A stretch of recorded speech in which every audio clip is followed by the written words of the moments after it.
The map reading part is always the bit where I tag out. It's like I go on a tour with a TripAdvisor. No, not TripAdvisor. A tour guide, don't I, Barney? Okay. Okay, it's pointless filming. He's not listening. No, I was listening. I'm just in the map. He's in the map. You got to put it on the floor and go in it. We're a bit lost, but it's okay. We'll get there. I think, Ian, there was a stairwell that you could go down that would lead there, and also, if you want, we can just curve round. Like, if we go down there, curve round, just nice curve round. What I will say is, when you get off the bus from Jerusalem to Bethlehem, they'll just drop you off on the side of the road, and a taxi will more than likely try and charge you loads to get to the main area. Talking taxi. So you have to be careful and keep walking and follow your tour guides.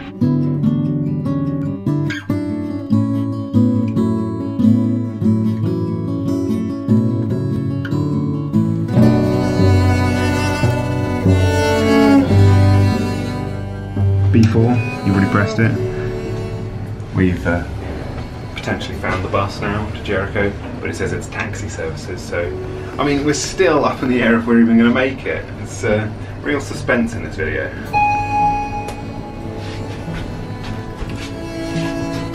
Come on.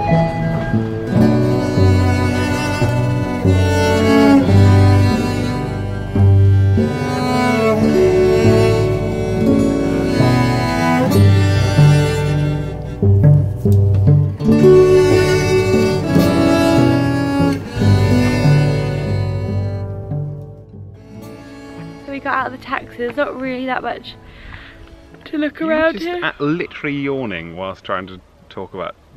You're so bored. No, I'm really tired today. We got up at like 7:30 to go to Bethlehem. So I'm been really sitting in a lot of hot buses and taxis, and to be honest, Jericho is pretty dead. I think it's meant to be one of the oldest places on Earth still around. What, Jericho? I think so. I might be wrong. It's quite nice scenery. I mean, you wouldn't get this around Norwich, would you? So that always perks it up for me. You definitely would not get this in East Anglia. Yeah, so UK. It'd be all green instead of beige. So yeah, and things would be just swapping green for beige. Full of life instead of still and dead. Anything else? We're a bit grim, aren't we? I'm a bit tired. No, it is nice. It's just, you know, when you go on holidays like this and you're just walking around all the time. It's when you see nothing, that's when you're a bit sort of. Anyway, we've got 2 more locations to go to. We've got this taxi that took us here has got 3 locations. He said, I will take you to these. These are the 3 good ones. The old town, the church, and this pile of rubble. Yep. So I think. On and upwards. And then back to Bethlehem to see the church nativity place. And then falafels. With Martin Freeman. Because falafels are my new favourite foods. Did you know that? Are they? Yeah. I'm not a big fan. I'm more of a shawarma guy myself. Bye.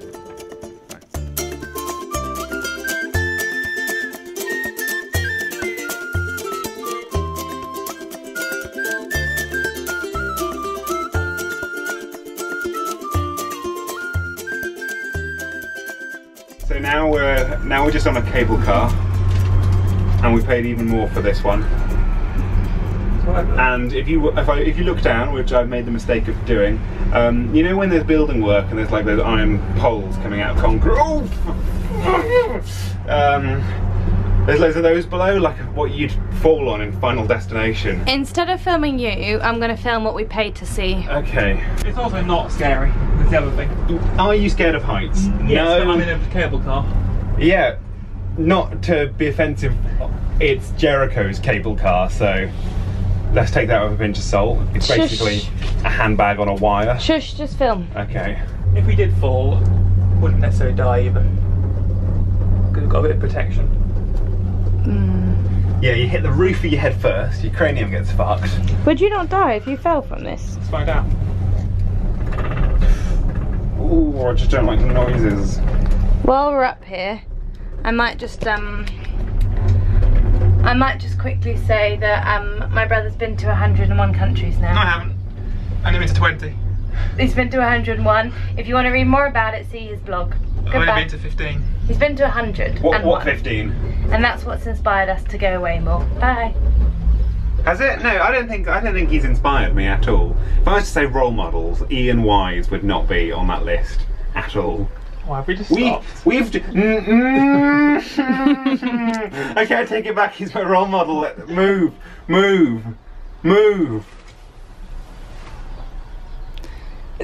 Oh no, it's because people are getting off at the bottom, aren't they? Yeah, so this is our little stop. Oh, well, actually, look. Whilst we've got you trapped up here, do you want to say anything about those 100 countries? My favourite one would probably be no. I don't have favourites. What would your favourite country be? I'm just thinking now. Peru and Georgia. Cool. Why though? Because one is very diverse, some things to see, and the other one is also diverse and not a place that everyone goes to. Oh, so you... Sorry, I'm done now. It fell out of my head.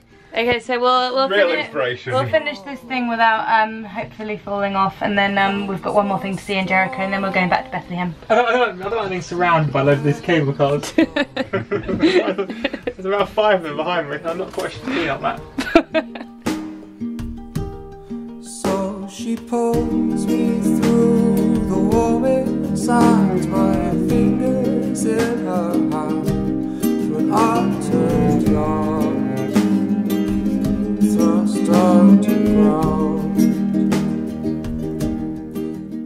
I'm the lazy one of the group, so I feel like this view is adequate enough for me, so I'm going to sit and just eat my apple and wait for them because I don't feel like walking up the steps. We found the sun. I found her beneath the lawn. She was going side by side. I'm just like you. My ears right, and she was small, but her voice was strong. Show me where to go if you've been here so long. So she pulls me through the warm inside, my fingers in her hands, to an upturned yard, thrust on the ground. Tiny bit. So we've Guess the population of Bethlehem. Guess the population? 10,000 people. I'm going to say 13,000 settlers. 26,000. Half correct. Anyway, as he gave away there, it's the end of our day at Bethlehem. We saw where Jesus was born. Yeah, we did see where Jesus was born. Very crowded, very queuing, and a bit of silver, which I thought from Indiana Jones. He's not really. He's a carpenter's son. He's not really a man who would have a lot of silver and gold all over the place. But I think you know, that, religion brings in money. Sorry, I was getting off my own tangent. You do your thing. I think that it'd probably be more interesting if you're more religious. But because we're not, we kind of don't get it as much. But then I think sometimes there's something fascinating about being non-religious and observing people that are religious, and seeing how they react. Yeah, and how interested people are by things, and yeah, it's interesting. What Lindsay was trying to say is like a zoo. No. I'm joking. Friendly joke amongst friends. So we've seen like 3 different religions now. We've seen Jews, we've seen Muslims, we've seen Christians, and what else have we seen? Jews, Muslims, Christians. That's about it, really. 3. Do you want any more? A lot of religions in Israel. Everything's very peaceful. You'd be surprised how everything sort of works. Like, when we got into Palestine, they didn't even ask for our passports or anything. We just drove through, and there was a big sign. Yeah, if anyone's ever wondering of how easy it is to get all the way into Palestine, literally just board a flight, get a taxi from the airport, drive straight there. It's quite fascinating how easy. One of the easiest journeys you'd ever do. Probably easier than like going to Tenerife. Anyway. End of our day. Gonna go get a falafel now. Falafel. But you're more of a shawarma girl, so. Falafel is nice. You're a laffer With like falafel. hummus in it. You're a laffer falafel.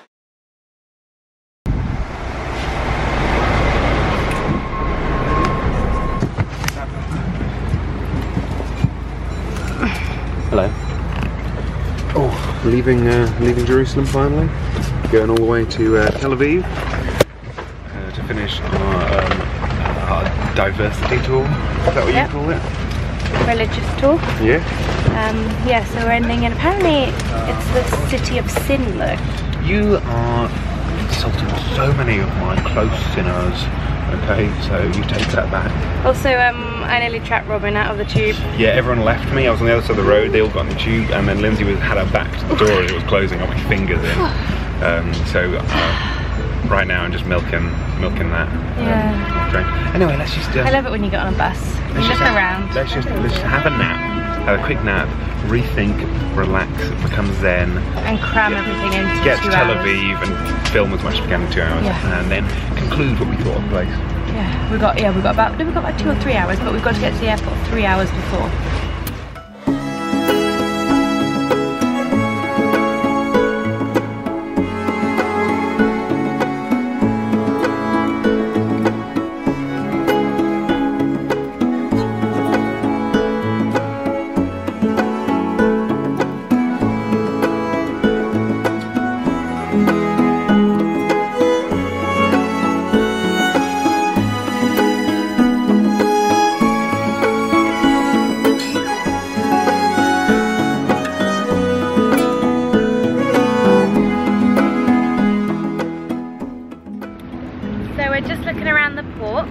And my god, Tel Aviv is nice.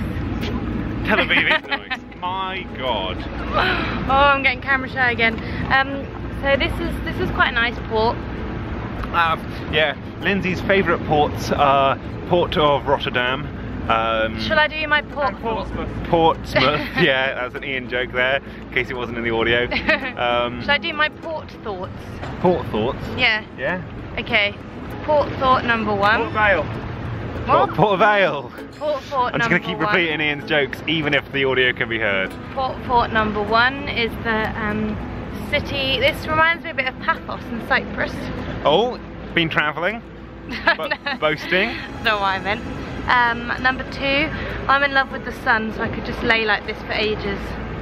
Number 3, does there even have to be a third one? Can we just settle at 2? To be honest, what else can you really say about a port?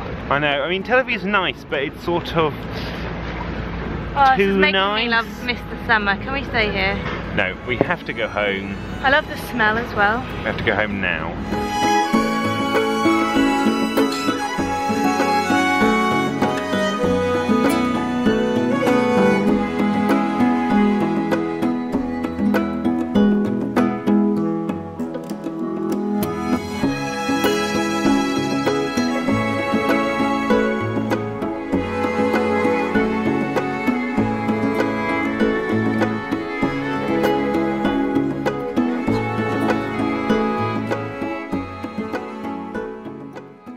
Okay, so we're finished in Tel Aviv now. Yeah, Ian has gone. He's gone AWOL. Don't know where he is.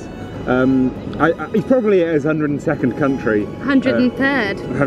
Who knows? Could be anywhere. Yeah. Point is, this is the part where we just conclude the video and sort of give it a rating, sort of objectify an entire country. Should we do a few questions so it's not us babbling, an actual nice ending? All right then. Ask me some questions. Go on then. Okay, so tell me one fact that you learn in Jerusalem, one fact you learn in Bethlehem, and one fact you learn in Tel Aviv.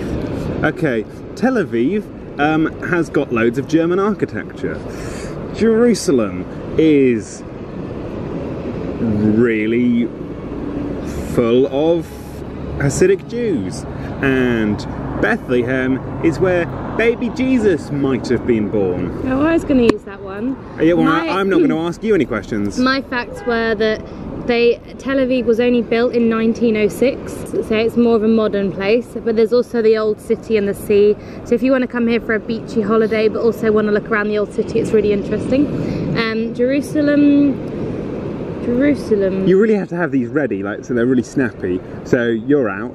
Let's just do a rating. Lindsay, I can't think of anything on the spot. We have a huge sheet at home, a huge sheet, and Lindsay's rated every single country from 1 to 10. 7.8 out of 10. 7.8. Okay. Actually, no. I might give it 8 out of 10. 8.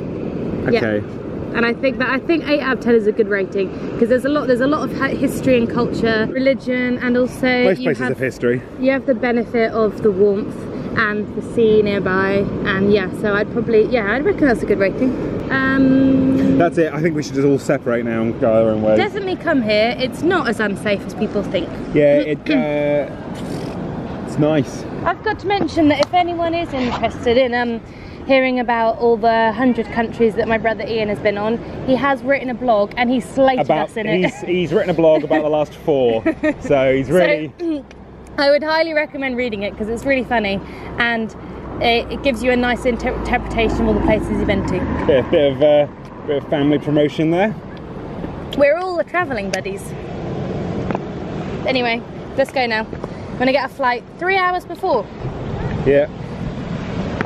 I've also got a bit fat, but... So I'm just waiting in the airport for Robin. We had to go through loads of different checks, about a couple of hours worth. So what happens is, when you first get there, me and Ian went together because we have the same boarding pass. And me and Ian went together because we have the same boarding pass, and they asked us a few questions about like who our parents are. Me and Ian said at the same time, it was really funny. And then they asked us why we went to Israel, where we're going, what we're doing. And then what they do is they give you a little like sticker to identify how dangerous they might think you are. So they gave us a white one, which I think was probably a good thing. And to my left, I saw that Robin was getting a yellow one. When we saw him just then, he said that apparently they were asking him about all of his visa stamps, why he went to Indonesia, why he went to Malaysia. And then just then, when we got our bags through, where they check your toiletries and everything, me and Ian's just went through fine. Robin had to go for another check, which is a more rigorous one. So they had to check his all the little bits in his bag. They had to do this scanning process. I saw them fiddling with someone's hair earlier, which is a bit weird. And then I think they're going to ask him more questions or anything. I'll find out what happens when he comes back. I was a little nervous, but also slightly happy that one of us went through it, because I think it's quite funny that he did. So hopefully Robin will get out, and then we will go back to London.